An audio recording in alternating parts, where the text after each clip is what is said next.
Hola, mi nombre es Gabriela Marisol López Juárez y mi número de carnet es el 2022-02211.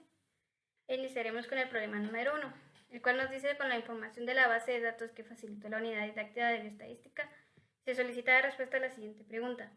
¿Entre qué valores se encontrará la nota promedio acumulada en los 3 exámenes parciales aplicados hasta la fecha a los estudiantes de bioestadística? Si se requiere para la estimación una confianza del 95%, considere que la información de la base de datos es un marco muestral y no contiene la totalidad de la población. Para calcular el tamaño de la muestra, tomar en cuenta lo siguiente. Primero nos piden estimar el valor de la desviación estándar, extrayéndola de forma aleatoria de una muestra piloto del 1%, realizando un muestreo sin reemplazo. Recordando que los sujetos que conforman la muestra piloto pueden formar parte de la muestra final. En el marco muestral nos dan un total de 847 datos, en el cual vamos a sacar la muestra piloto del 1%, que nos da un total de 8.47, y esto lo aproximamos a 9. Procedemos a un Excel a escoger 9 números aleatorios, recordando que lo hacemos con un muestreo sin reemplazo. Esto quiere decir que ningún sujeto de estudio se repite. La desviación estándar se calculó utilizando el valor de la variable, introduciéndolos en la calculadora utilizando la función estadística. Y esto nos da un total de la desviación estándar de 5.79. Mi nombre es Josué Ricardo Salazar Álvarez. Me identifico con un número de carnet 2023-00103. Inciso B. Considero un nivel de confianza del 95% y una dimensión del intervalo de 3 puntos. Bueno, acá como se muestra en la gráfica, donde tenemos la distribución normal, calculamos el nivel de confianza de dos formas. La primera, con el alfa. Como se puede ver, ¿verdad? Se calculó el área bajo la curva de ambas colas. O también se puede hacer de la manera como se muestra en la flecha azul, eh, de la siguiente forma. Uno menos, entre paréntesis, 0.05, o sea, ambas áreas de las colas dividido 2, que nos va a dar el valor del área de z, pero en el extremo de los valores positivos de la tabla de, de z. Y como podemos ver, nos vamos a la tabla y encontramos justamente ese valor que es de 0.9750, que nos da que un z, el z va a ser igual, el valor de z va a ser igual a 1.96. Ahora con la dimensión del intervalo, pues eso nos indica que tenemos que dividir ese valor de 3 entre 2 para encontrar el valor del error de estimación, que se va a servir para poder colocarlo en la fórmula para así poder calcular el tamaño de la muestra para variables cuantitativas. Mi nombre es Michelle Cruz, me identifico con el número de carnet 2022-02361. Bueno, ahora vamos a realizar el cálculo de la muestra para una variable cuantitativa. Como se trata de un marco muestral y no nos dan la cantidad exacta de la población, se debe utilizar la siguiente fórmula, que es para una variable cuantitativa, en donde z es nuestro coeficiente de confiabilidad, que es de 1.96, y d, que es el error de estimación, de 1.5. Y nuestra desviación estándar, que ya calculamos anteriormente, que fue de 5.79. Al meter estos datos en la calculadora, podemos observar que nos dio un resultado de 57.238, el cual aproximamos a 58, dando un resultado que nuestra muestra debe de ser de 58 estudiantes. Y en este caso hablaremos de una variable cuantitativa. ¿Qué tal? Mi nombre es Manuel Alejandro Canel Iquique, con número de carnet 2022-01396, y el día de hoy explicaré el inciso C del trabajo de aplicación, el cual nos solicita seleccionar la muestra aplicando un aleatorio siempre sin reemplazo. Para ello, nosotros inicialmente tenemos que considerar que nuestra muestra sin reemplazo únicamente podemos tomar los sujetos una sola vez para formar parte de nuestra muestra. Ahora bien, para seleccionar la misma, nosotros lo que hicimos fue realizar un cuadro de 3 columnas, en el cual en la primera columna identificamos el número de orden, el cual corresponde al tamaño de nuestra muestra, que sería de 1 a 58. En la segunda columna identificamos nuestro número aleatorio, el cual fue determinado a partir de la función de Excel igual aleatorio.entre, y seleccionamos en el paréntesis nuestro rango de datos a trabajar, que corresponde a los de la base de datos, que sería de 1 a 847. Ya con los 58 números aleatorios, nosotros en la tercera columna identificamos el valor de la variable a través de la función de buscar en vertical, en la cual entre el paréntesis se identifica inicialmente el número a buscar que corresponde al número aleatorio, en la segunda se identifica la matriz a trabajar y que corresponde a todo lo que es nuestra base de datos, y luego se identifica el número de columna, que nosotros identificamos la columna 3, la cual correspondería a la zona de los 3 exámenes acumulados hasta el momento. Y por último, se especifica que si es una coincidencia exacta o no. Ya contando con estos datos, nosotros podemos determinar la media aritmética a través de la función igual promedio, marcando nuestro rango de datos que corresponde a toda la columna del valor de la variable, obteniendo un valor de 14.68. Y luego la desviación estándar a través de la función igual dest-best, marcando nuestro rango de datos del valor de la variable, obteniendo un dato de 5.22. Naturalmente, a partir de la recopilación de estos tres datos, nosotros podemos proceder al siguiente paso y determinar el intervalo de confianza.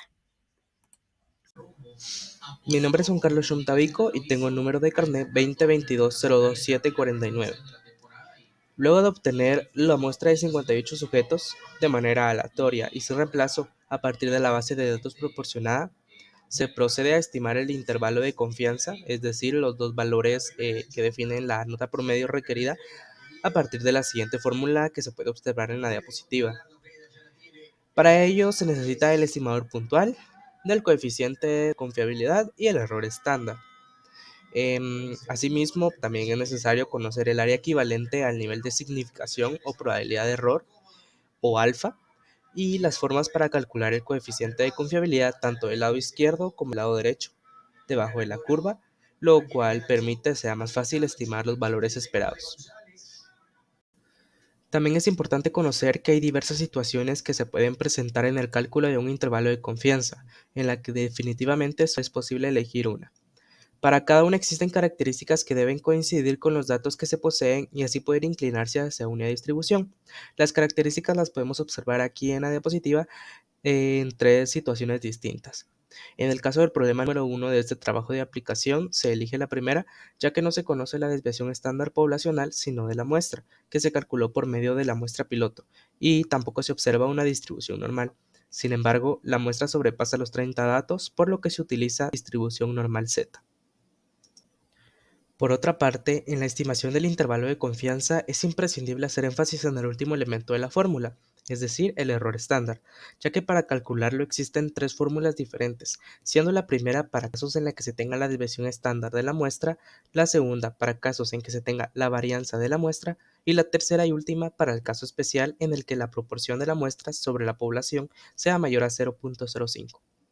Cabe mencionar que para este problema se descarta completamente la última fórmula, debido a que no se cuenta con la totalidad de la población, ya que la base de datos es un marco muestral. Mi nombre es Catherine Pamela Fuentes Pantaleón con número de carnet 2022-11985 y voy a explicar cómo hacer el cálculo para la estimación del intervalo de confianza. Primero vamos a utilizar la fórmula que se encuentra en la parte superior izquierda, recordando que X es nuestra media y es de 14.68, Z será nuestro coeficiente de confiabilidad igual a 1.96 y S es nuestra desviación estándar.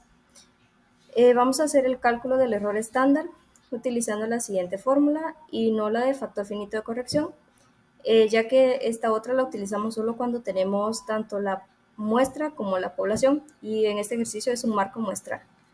Entonces, la fórmula sería S, que es nuestra desviación estándar de 5.23, dividido la raíz de nuestra muestra, que son de 58, lo que es 0.6867.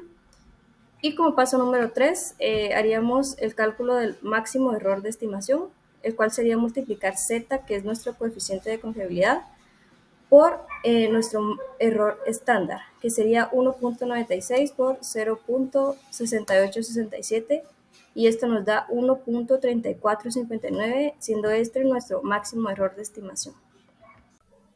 Muy bien, ahora ya contamos con todos nuestros datos para ahora sí hacer nuestro cálculo del intervalo de confianza. Vamos a recordar que X es nuestra media y es igual a 14.68 y que anteriormente ya calculamos nuestro máximo de error de estimación. Para este cálculo vamos a utilizar nuestra media y la vamos a sumar y restar con nuestro cálculo del máximo error de estimación. Para el límite superior vamos a utilizar nuestra media más el error de estimación. Entonces sería 14.68 más 1.3459 y esto nos daría un total de 16.03. Para nuestro límite inferior, vamos a usar nuestra media de 14.68 y lo vamos a restar con nuestro error de estimación, que sería 1.3459, lo que nos daría 13.33. Y estos serían nuestros el límite es tanto superior como inferior. Entonces, nuestros intervalos de confianza se encuentran dentro de 13.33 y 16.03. Y ya con este resultado podemos proceder a hacer nuestra interpretación práctica. Podemos decir que se tiene el 95% de confianza de que la nota promedio acumulada de los 3 exámenes parciales hasta la fecha de los estudiantes de la unidad didáctica de bioestadística se encuentran entre 13.33 y 16.03 puntos.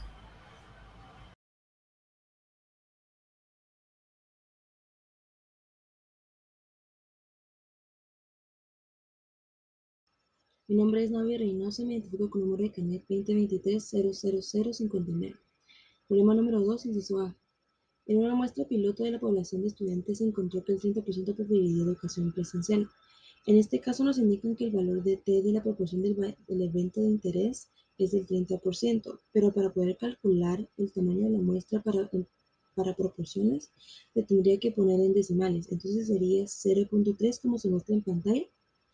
Entonces, eso nos infiere que el complemento del evento de interés va a ser de 0.7. Esto es importante porque estos dos valores se necesitan para utilizarlos en la fórmula para calcular el tamaño de la muestra de una variable cualitativa, así como se está utilizando en el ejercicio correspondiente. Mi nombre es Michelle Cruz y me identifico con el número de carnet 2022-02-361. Bueno, voy a comenzar explicando el inciso B, que utiliza un nivel de confianza del 90%.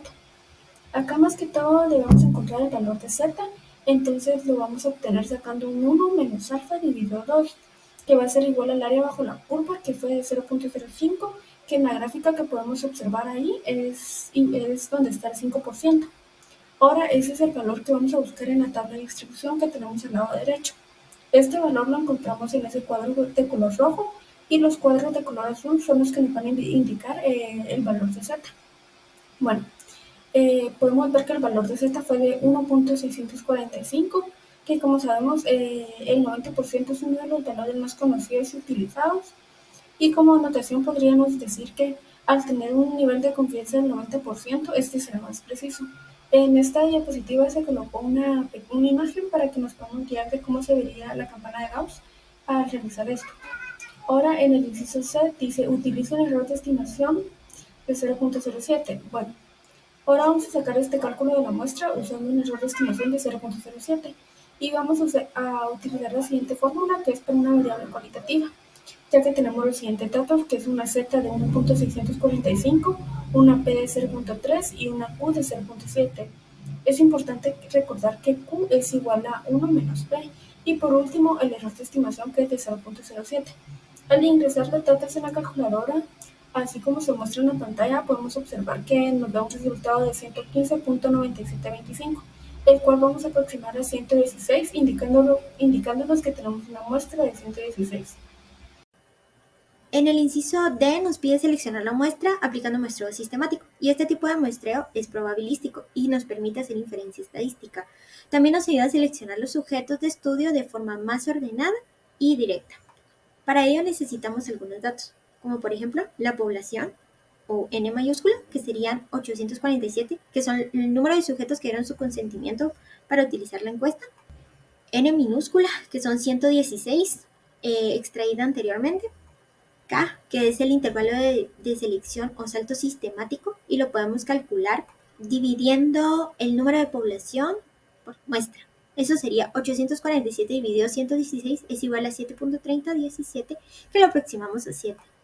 Y R, que es un número aleatorio, esto quiere decir que estamos buscando un número entre 1 y K, o sea, entre 1 y 7, y lo podemos conseguir fácilmente en Excel, colocando igual aleatorio entre 1 y 7, y este nos dará un número el cual a nosotros nos dio 2, y lo utilizaremos como punto de partida para empezar nuestro muestreo sistemático.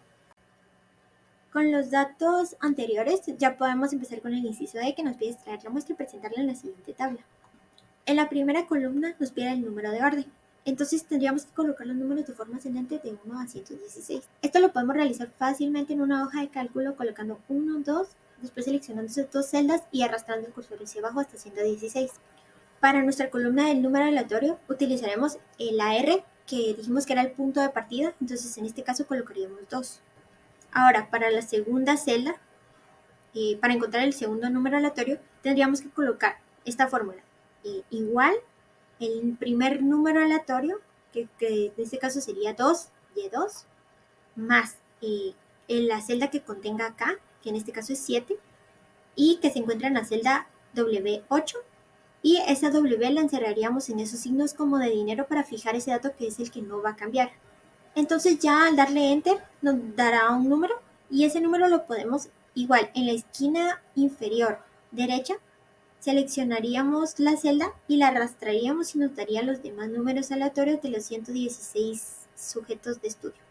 Para la tercera columna, que es el dato de la variable, utilizaríamos la siguiente fórmula, que es igual buscar en vertical. Entonces, para este ejemplo, se selecciona el primer número aleatorio, que en este caso sería Y2. Después nos pide colocar la matriz, que sería todo el conjunto de datos que va desde A2 a H848. Después nos pide colocar el número de columna donde se tiene que buscar, y como está en la columna E, entonces sería el número 5, y después se coloca 2 puntos y falso, que es la coincidencia exacta. Esto nos dará el dato de esa variable, y para continuar con la 116 tenemos que fijar los datos que no van a cambiar, en este caso la matriz, que siempre será de A2 a H848, con los símbolos de dinero entre las letras. Esto lo realizamos con el fin de que se encuentren los datos más exactos. Aquí ya podemos observar toda la tabla llena con los 116 sujetos, pero en el problema lo que nos pide es encontrar entre qué valores se encuentra esa proporción de estudiantes que prefieren educación presencial. Y ya al cuantificarlos nos dio como resultado 61 sujetos. Al poseer ya el tamaño de nuestra muestra, podemos entender el planteamiento y deducir qué tipo de estimación tenemos que realizar. Entonces, al preguntarnos entre qué valores se encuentra la proporción, pues nos guía a realizar una estimación para una proporción por intervalos, la cual consta de dos valores numéricos que nos definirán un intervalo con un grado específico de confianza y que consideraremos que incluye el parámetro para estimar. Y este se expresa de la siguiente manera: un estimador puntual más menos el coeficiente de confiabilidad, que sería el valor de Z, y el error estándar. Entonces, como primer paso tenemos que encontrar el estimador puntual, y esto es la proporción de los estudiantes que prefieren modalidad presencial. Entonces, P sería igual a los sujetos de estudio con el evento de interés dividido los sujetos en el estudio. Eso sería igual 61 dividido 116. Y llegamos a la conclusión de que la proporción de estudiantes que prefieren una educación en modalidad presencial es de 0.52586. Mi nombre es Michelle Cruz y me identifico con el número de carnet 2022-02-361. Bueno, en el paso 2 debemos encontrar el valor de Z, entonces lo vamos a obtener sacando un 1 menos alfa dividido 2, que va a ser igual al área bajo la curva, que en este caso fue de 0.025, que en imagen de la campana de Gauss está representado como un 2.5%. Ahora ese valor del 0.025 lo vamos a buscar en la tabla de distribución normal, la cual podemos observar del lado derecho, y podemos ver que encontramos el valor, el cual está en el cuadro de color rojo, y los que están en el cuadro azul nos ayudarán a determinar el valor de Z, que en este caso el valor de Z fue de 1.96. Al tener un nivel de confianza del 95%, este será más confiable. Y por último, en la tabla que podemos ver arriba de la tabla de distribución, nos indican los niveles de confianza más utilizados y conocidos, y podemos observar que entre los más utilizados está el 90%, el 95% y el 99%. En el paso número 3, realizamos el cálculo del complemento del evento de interés, que se representa con la letra Q. Y para obtenerlo se utiliza la fórmula de 1 menos el valor de P, que habíamos obtenido en el paso número 1. Procedemos a realizar los cálculos y obtenemos el resultado de 0.47. El paso número 4 es verificar si se debe utilizar el factor finito de corrección, el cual tiene la siguiente fórmula, pero en este caso no se utiliza debido a que la información de la base de datos es un marco muestral y no contiene la totalidad de la población. El paso número 5 es el cálculo del error estándar, el cual obtenemos con los datos del estimar puntual, igual a 0.53, y el valor de n, que es igual a 0.16. Utilizamos la siguiente fórmula.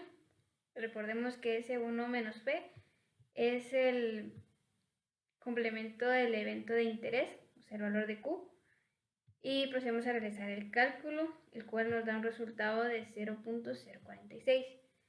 Y en el paso número 6, el cálculo del error de estimación, en el cual consiste en multiplicar el valor de z con el valor del error estándar. Entonces multiplicamos 1.96 por 0.046, que nos da un resultado de 0.090. Ahora procederemos al cálculo del intervalo de confianza. Nosotros lo haremos de la siguiente manera. Tenemos el estimador puntual que está de color verde subrayado, y lo que vamos a hacer es restarlo por el error de estimación, que nos va a dar el límite inferior del intervalo de confianza. Luego, ese mismo estimador puntual lo vamos a sumar con el error de estimación, es decir, 0.53 más 0.09 va a ser igual a 0.62, que va a ser el valor de nuestro límite superior del intervalo de confianza. Ahora, la interpretación práctica es que se tiene el 95% de confianza de que la proporción de estudiantes que prefieren educación presencial está entre el 45% y 61%.